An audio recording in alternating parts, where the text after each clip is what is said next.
என்னுடைய ஸ்டேட்டஸை குறைந்தது ஒரு 35 பேர் பார்க்குறாங்க. யூடியூப் ஒரு 500 பேர் பார்க்குறாங்க. ஆனால் சப்ஸ்கிரைப் பண்ணது வெறுமனே 15 பேர் தான் பண்ணியிருக்காங்க. ஆகவே நண்பர்களே, என்னுடைய ஸ்டேட்டஸையோ யூடியூப்பையோ கொஞ்சம் சப்ஸ்கிரைப் பண்ணுனா எனக்கும் ஒரு என்கரேஜ் பண்ண மாதிரி இருக்கும். ஆகவே இந்த நிகழ்ச்சியை பார்த்த உடனே கொஞ்சம் சப்ஸ்கிரைப் பண்ணுங்கள். நன்றி. அதாவது, யார் பிராண அபான வாயுக்களை உள்ளே நடத்தி சமன் செய்து தன் புலன்களையும் மனதையும் புருவ மத்தியில் நிறுத்தி அகண்ட சச்சிதானந்தத்தில் ஒன்றுபடுகிறாரோ அவருக்கு உண்மையான மேலான எண்ணங்கள் தாமே முன்வந்து தோன்றும். அறிவை திகைக்க வைக்கும் இயற்கையின் இரகசியங்கள் எல்லாம் தெள்ளத் தெளிவாய் விளங்கும். அதாவது, தானே பரம்பொருள் என்னும் பேதத்தை புத்தியின் மூலமாய் மட்டும் அடைந்தால் போதாது, உணர்ச்சி ரூபத்தில் அறிவு வந்துவிட வேண்டும்.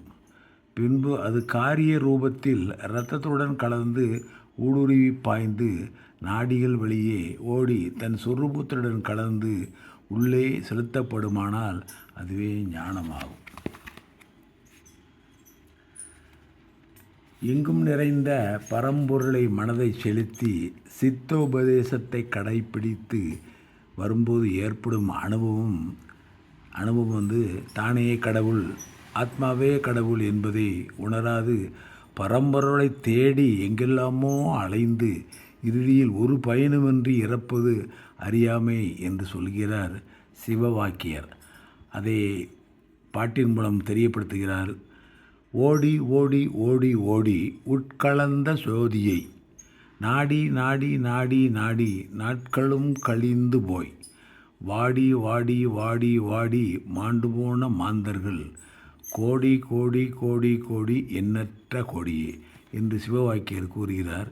எல்லா சரீரங்களும் இருப்பது பிரபஞ்ச சக்தியாக ஒரே ஆத்மாதான்.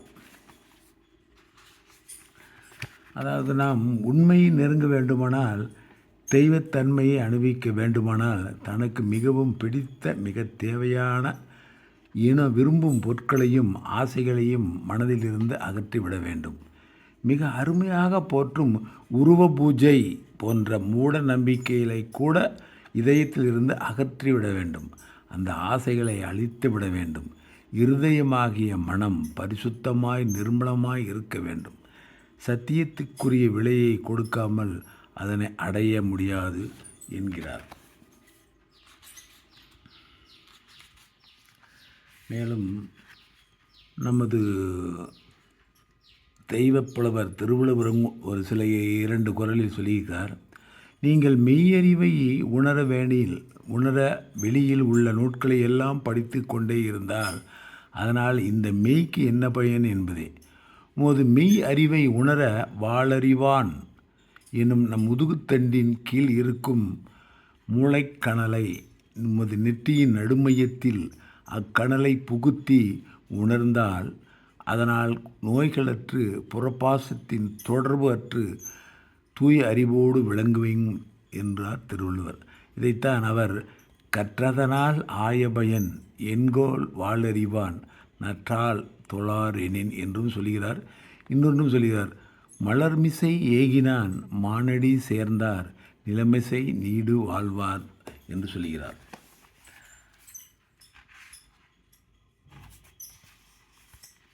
அதாவது, மாட்சிமை பொருந்திய இடத்தில் உமது நினைவின் சக்தியால், அதாவது உமது நாபியின் கீழ் உள்ள ஆன்மாவை மேலே ஏற்றி நெற்றி மையத்தில் சூழ்ந்துள்ள மலர் என்னும் கண் மூக்கு வாய் ஆகிய புலன்களை புருவ மத்தியில் அதன் நோக்கம் நிற்பதற்கு நினைவால் அங்கேயே நினைப்பின் அப்புரிகள் தானாகவே வந்து அங்கே ஒருமித்து விடும் என்பதையே மலர்மிசையே ஏகினான் மானடி சேர்ந்தார் என்றும், அந்த புருவ இடை நடுவில் உமது நினைவினை நிலைவரச் செய்து அங்கே ஊன்றி உணர அதனால் பெரும் சக்தி தோன்றும்.